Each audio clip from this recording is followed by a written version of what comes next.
So what did Alice do? Well, I can't give up. So, of course, she'd got to know Dennis Goldberg, who was one of the defendants with Nelson Mandela in the Ravona trial. So she phoned him up and said, Dennis, what should I do? And he said, leave it to me.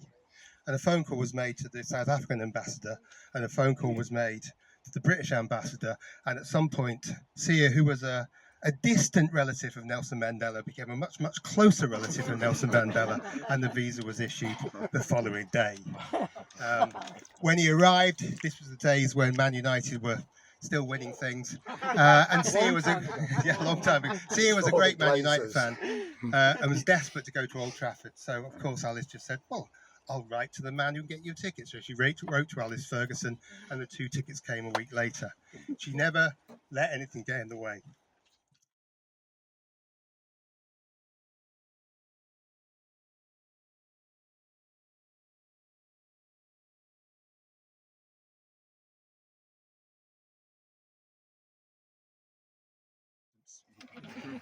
She came from a family of nuisances because that was the only way you got things done.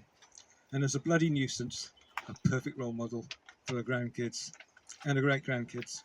So as Clive said, for my mother, words no, or you can't do that, or that can't be done, were just forms of encouragement. She had a plan, several backup plans as a plan, and you were in the plan, and whether you knew it or liked it or not.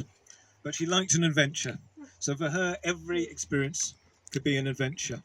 Even the bad experiences could be good experiences in my mother's book.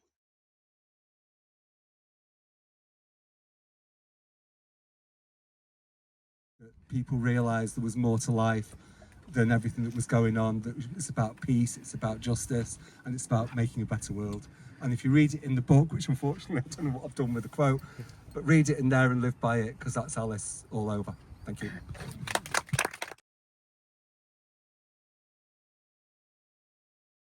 I'm one of Alice's grandchildren, the third one of many. These aren't my words, these are the words of Sia Bonga, who was talked about earlier. Bear with me, I'm reading it for like the first time. So, Sia says, in my culture, which is Zulu, there is a saying that goes, Umuntu Ngumuntu Ngabantu, which translates to a person is a person through other people. Well, my name is Sia Bonga Zulu, and I am what I am today because of Alice Searle. I don't want to make this about me, but about this remarkable lady and the many lives that she touched. I do not know how to paint this picture, but in efforts to portray how many souls she touched, moulded, inspired, and gave purpose to in the doldrums of despair and destitution. How do I begin to paint a picture vivid enough, wide enough, deep enough to capture who Alice truly was?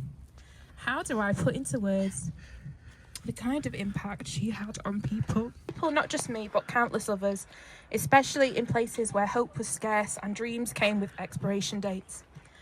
Alice had a way of seeing potential where others saw problems, of walking into spaces others avoided, places marked by despair, hardship and struggle, and bringing with her light, dignity and purpose. She didn't just work in these communities, she became part of them. She belonged to the people, and more than that, she believed in the people. She saw us, she heard us, and she reminded us that we mattered, that we were enough, and that our stories were worth telling, our dreams worth chasing, our lives worth living. And she didn't do it with fanfare or ego. She did it with rolled up sleeves, relentless energy, fierce compassion, and a kind of stubborn hope that would break through the toughest of circumstances. To some, she was a teacher, to others, a mentor, to many more, a mother, a friend, a safe space. To me, my English go-go. But to all of us, she was love in action. If the measure of a life is how many people it lifts up, how many spirits it mends, how many futures it helps to shape, then Alice Searle lived one of the richest, fullest lives imaginable. And we're here to intern Alice's ashes on this very, very favourite spot of hers. I remember sitting on the bench with her a few times. And I think I'm going to evoke the Japanese term Shirinrin Yoku, bathing in the forest. Yeah, and this is a lovely place for her to spend part of her to spend the rest of her time. I can add two things. One is, as an anthropologist, wherever you go in the world, you realise that ritual is necessary.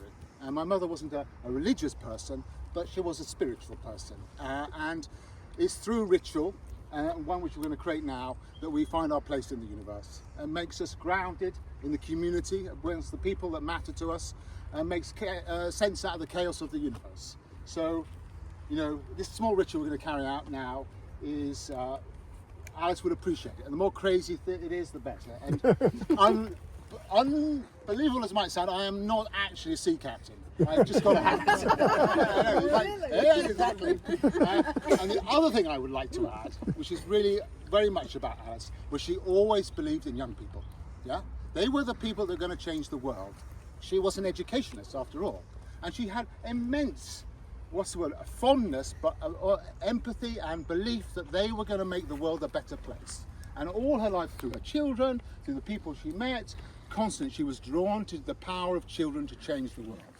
And her own grandchildren, of which she has 8, of 4 of which are here today in the UK, she was immensely fond of, immensely proud of.